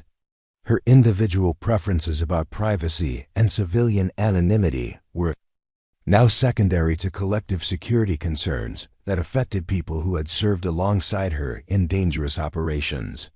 "What happens after the press conference?" she asked, accepting that her life was about to change fundamentally regardless of her personal preferences. Morrison consulted his planning documents, apparently prepared for her question. "Short-term security protection while we assess foreign intelligence interest, then assignment to a position that utilizes your skills while providing appropriate security clearance and protection," he replied. The prospect of returning to meaningful work that utilized her military training was appealing. But Maria knew that accepting military assignment would mean abandoning the independent, civilian identity she had worked so hard to build. Everything she had accomplished in 3 years of civilian life would become footnotes to her military service record. "Will I be able to maintain any aspects of my civilian life?" she asked, thinking about the small routines and relationships that had given her a sense of normalcy outside military structure. "That depends on the assessment of ongoing security threats," Morrison replied honestly. "If foreign intelligence interest diminishes, you might be able to maintain some civilian connections. If the threat level remains high, complete military reintegration might be necessary for your safety." Maria realized that her future was now dependent on the actions of foreign intelligence agencies and civilian social media users rather than her own choices about how to live her life. The morning's confrontation at a coffee shop had somehow triggered a chain of events that was transforming her from an anonymous security guard into a figure of national security interest. As the meeting moved toward its conclusion, Maria found herself facing the complete reversal of everything she had worked to achieve in civilian life. The independence, anonymity, and self-determination that had defined her post-military identity were being sacrificed to protect both her own safety and the security of other veterans who might face similar targeting. The irony that her authentic military service was being vindicated at the cost of her civilian freedom wasn't lost on her. But the alternatives now included personal danger and potential harm to other veterans. The choice between civilian autonomy and collective security had been made for her by forces beyond her control. The Secure Communications Center at Portland International Airport buzzed with activity as General Morrison's staff coordinated the logistics for the following morning's press conference. Maria watched the preparations with growing unease, recognizing the familiar efficiency of military operations that had taken on their own momentum beyond any individual's ability to control or redirect them. Major Sarah Jenkins, Morrison's public affairs officer, approached the conference table carrying briefing materials and media strategy documents. Her crisp uniform and professional demeanor reflected the kind of career military polish that Maria had once possessed, but had deliberately abandoned during her transition to civilian life. "Ma'am," Jenkins addressed Maria with the respectful tone reserved for personnel whose service records commanded attention from general officers, "I need to brief you on the media strategy and prepare you for the types of questions you might receive tomorrow." The formality felt strange after 3 years of civilian interactions, where her military background was either unknown or questioned. Being addressed as someone whose service warranted special consideration reminded Maria of the identity she had worked so hard to leave behind.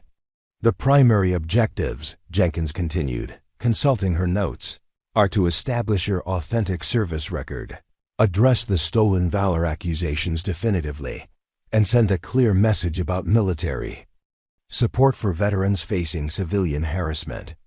Maria studied the briefing materials, noting how her personal crisis had been transformed into talking points and strategic communications objectives. Her individual experience of discrimination and harassment was becoming a symbol for broader issues affecting veteran communities across the country. "What specific details about my service will be disclosed?"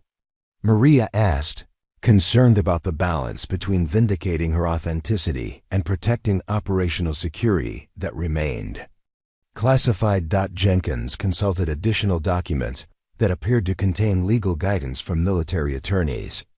"Will confirm your assignment to the 160th Special Operations Aviation Regiment, acknowledge multiple combat deployments, and reference decorations that can be publicly discussed without compromising ongoing operations." The careful phrasing suggested that military lawyers had been working throughout the afternoon to determine what aspects of Maria's service could be revealed without violating classification protocols. The complexity of the legal review indicated that her background included operations that remained sensitive even years after her discharge. "There will be no discussion of specific missions, operational details, or classified unit activities," Jenkins assured her. "The focus will be on establishing that your service was authentic, dangerous, and deserving of respect rather than civilian suspicion." General Morrison's secure phone rang again, interrupting the briefing with what appeared to be another update from intelligence services monitoring the situation. His expression grew increasingly concerned as he absorbed whatever information was being provided. "The foreign intelligence interest has escalated," Morrison announced after ending the call. "Surveillance teams have been observed at multiple locations associated with special operations veterans in the Pacific Northwest. Your case appears to have triggered a broader intelligence operation." The revelation transformed Maria's understanding of her situation from personal crisis to national security incident. Her morning confrontation with civilian accusers had somehow become the focal point for foreign intelligence operations that threaten multiple veterans and their families. "How many other veterans are affected?" Maria asked, feeling a growing sense of responsibility for consequences that had spiraled far beyond her individual circumstances. "At least 12 confirmed cases of surveillance," Morrison replied, consulting intelligence reports. "All special operations veterans, all with service records similar to yours. Someone is using your public exposure to identify and target personnel who served in classified roles." Maria felt the weight of collective responsibility settling on her shoulders as she realized that her decision about public acknowledgement of her service could affect the safety and security of other veterans who had made similar sacrifices for their country. Her personal preferences about privacy were becoming secondary to protecting people who had served alongside her in dangerous operations. "The press conference will serve as a warning to foreign intelligence services," Morrison explained. "A demonstration that we identify and respond to operations targeting our veterans. Your willingness to stand up publicly sends a message about American resolve to protect our people." Major Jenkins added tactical considerations to the strategic framework Morrison had outlined. "Media interest has grown significantly since this afternoon," she reported. "We're expecting representatives from national news networks, veteran advocacy organizations, and political figures who want to demonstrate support for military personnel. The prospect of national media attention represented everything Maria had tried to avoid during her transition to civilian life. Her preference for anonymity and normal civilian interactions was about to be replaced by public scrutiny and constant attention to her military background rather than her current accomplishments. There's also significant interest from academic researchers and policy organizations, Jenkins continued. Your case is being cited as evidence of discrimination against female veterans and the need for better civilian education about military service. Maria realized that her personal experience was being transformed into academic case studies and policy recommendations that would outlast any individual media attention. Her morning confrontation would become a permanent part of scholarly literature about veteran issues and civilian-military relations. Meanwhile, across Portland, the civilians who had initiated the morning's confrontation were dealing with unexpected consequences of their social media campaign. Ashley Martinez sat in her apartment, staring at her phone as notifications continued to pour in from social media platforms, where her Stolen Valor post was generating increasingly critical responses. "This is getting out of hand," she said to her roommate Jessica, who had been following the online discussion throughout the afternoon. "People are saying really harsh things about what we did." Jessica scrolled through the comments, noting how the conversation had shifted from support for exposing Stolen Valor to criticism of their assumptions and methods. "Some of these commenters seem to really know about military stuff," she observed. "They're saying that unit she mentioned is real and really elite." Ashley's confidence in her moral authority was beginning to waver as actual veterans provided detailed explanations of why her accusations appeared to be wrong. The social media validation she had expected was being replaced by criticism from people who possessed knowledge and experience she lacked. "Maybe we should delete the post," Jessica suggested. "It's getting a lot of negative attention, and some people are saying we could get in legal trouble for harassment." But Ashley was reluctant to abandon the narrative that had already generated significant engagement and positioned her as an advocate for veteran rights.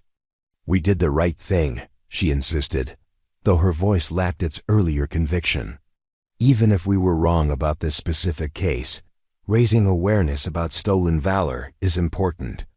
Trevor Kim was experiencing similar doubts at his apartment, where he had spent the afternoon researching the 160th Special Operations Aviation Regiment and discovering information that contradicted his assumptions about the woman they had confronted. The unit was not only real but represented one of the most elite aviation organizations in the entire military. "Holy shit," Trevor muttered to himself as he read about Night Stalker operations and their role in high-profile special operations missions. "If she actually served with this unit, we just publicly humiliated a legitimate war hero." His research had revealed that the 160th SOAR was heavily involved in classified operations, that their personnel underwent extensive selection and training processes, and that their service often remained unrecognized due to the secretive nature of their missions. The possibility that he had harassed an authentic special operations veteran was beginning to create genuine anxiety about the consequences of his actions. Sage Williams was facing the most direct consequences of their social media campaign, as her post had been shared by veteran advocacy groups that were using it as an example of civilian ignorance and discrimination against female veterans. The responses to her post included detailed explanations of military regulations, personal accounts from other female veterans about similar harassment, and warnings about the legal and social consequences of false accusations.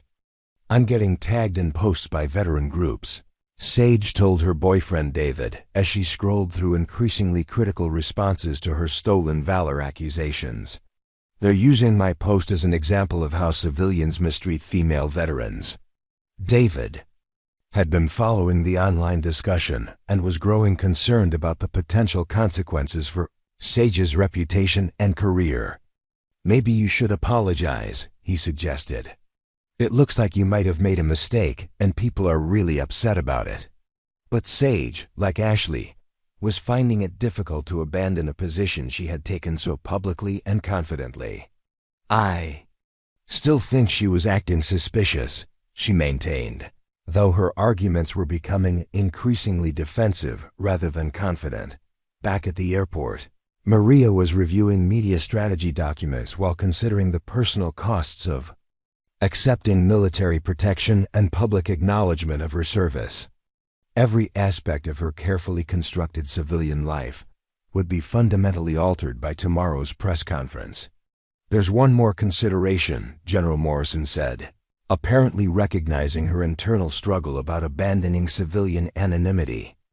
Intelligence services believe that foreign agencies are planning to release information about your identity, regardless of our actions. Staying silent won't protect your privacy if hostile actors decide to expose you anyway. The revelation that foreign intelligence services might unilaterally compromise her civilian identity eliminated Maria's remaining options for maintaining anonymity.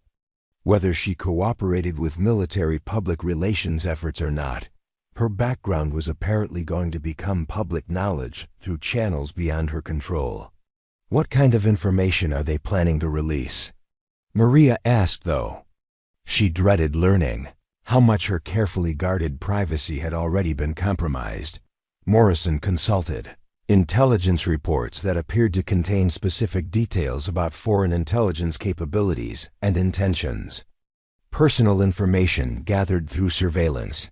Speculation about your military service based on unit patches and insignia, and potentially fabricated details designed to embarrass the military or compromise your safety.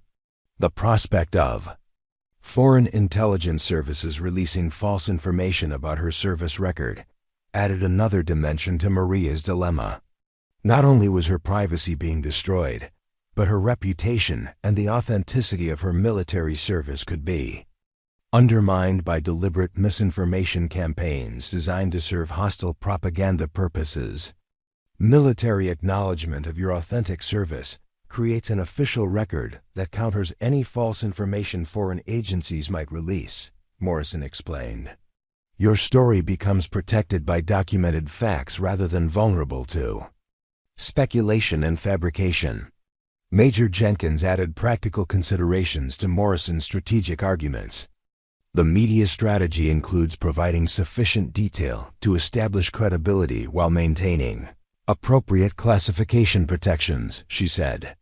Your service record will be documented officially rather than left vulnerable to misinterpretation or manipulation. Maria realized that her choice was no longer between privacy and exposure, but between military-controlled disclosure of her authentic service and potential foreign intelligence release of information that might be false, incomplete, or deliberately misleading. Her personal preferences about civilian anonymity had become irrelevant to protecting both her own reputation and national security interests. I need to know about protective measures for other veterans who might be affected, Maria said, accepting that her individual situation was part of a larger intelligence operation that threatened people beyond herself. If my case is being used to target other special operations personnel, what's being done to protect them? Morrison's expression indicated that military authorities were taking the broader threat seriously. Protective intelligence briefings are being provided to at-risk veterans, he replied. Enhanced security measures for personnel with classified backgrounds, and increased monitoring of social media platforms for coordinated harassment campaigns. The scope of military response to her case indicated that Maria's morning confrontation had become a significant national security incident requiring resources and attention at the highest levels of government. Her personal crisis was affecting defense policies and intelligence operations across the entire special operations community. There's also legislative interest in strengthening protections for veterans against harassment and discrimination, Jenkins added. Your case is being cited in congressional discussions about improving civilian education, and increasing penalties for targeting military personnel. Maria understood that her experience was becoming a catalyst for policy changes that would affect veteran communities for years to come. The morning's coffee shop confrontation was evolving into congressional testimony, academic research, and military doctrine about protecting special operations personnel in civilian society. As the briefing continued, Maria found herself accepting the inevitable transformation of her civilian identity into something resembling her former military role. The independence and anonymity she had sought in civilian life were being sacrificed to protect collective security interests that transcended her individual preferences about privacy and self-determination. The irony wasn't lost on her that vindicating her authentic military service required abandoning the civilian life she had built after leaving that service. But the alternatives now included foreign intelligence targeting, potential harm to other veterans, and continued harassment based on false accusations that could be definitively refuted only through official military acknowledgement of her background. Tomorrow's press conference would mark the end of Sergeant Maria Santos, anonymous security guard, and the return of someone whose identity was defined primarily through special operations service rather than civilian accomplishments. The choice had been made for her by forces beyond her control, but she could still influence how that identity was used to protect other veterans facing similar challenges. The press conference began at exactly 8 a.m. with General Morrison standing behind a podium adorned with military insignia, while Maria sat nearby in her dress uniform, the same patches that had drawn mockery now gleaming under camera lights. "The woman you see before you," Morrison announced to the assembled media, "is Staff Sergeant Maria Elena Santos, a decorated veteran of the 160th Special Operations Aviation Regiment, who flew some of our nation's most dangerous missions in Afghanistan and Iraq." The cameras captured every detail as Morrison continued. "Yesterday, she was publicly accused of stolen valor by civilians who judged her authenticity based on gender stereotypes and assumptions about what military service should look like." Ashley Martinez watched the live stream from her apartment, her face growing pale as she realized the magnitude of her error. The woman she had confidently accused of fraud was being honored by a 2-star general on national television. Sergeant Santos represents thousands of female veterans who served with distinction in combat roles, only to face discrimination and doubt from the very civilians they protected, Morrison declared. "This ends now." Maria stepped to the microphone, her voice steady and clear. "My worn boots carried me through 37 combat missions. They didn't need to look perfect. They needed to get the job done. Just like the veterans who wear them." She looked directly into the cameras. "To every veteran watching this, your service matters, regardless of what others think. To every civilian, before you judge someone's authenticity, remember that heroes don't always look like Hollywood casting." The aftermath was swift. Ashley, Trevor, and Sage issued public apologies. Foreign intelligence operations targeting veterans were exposed and neutralized.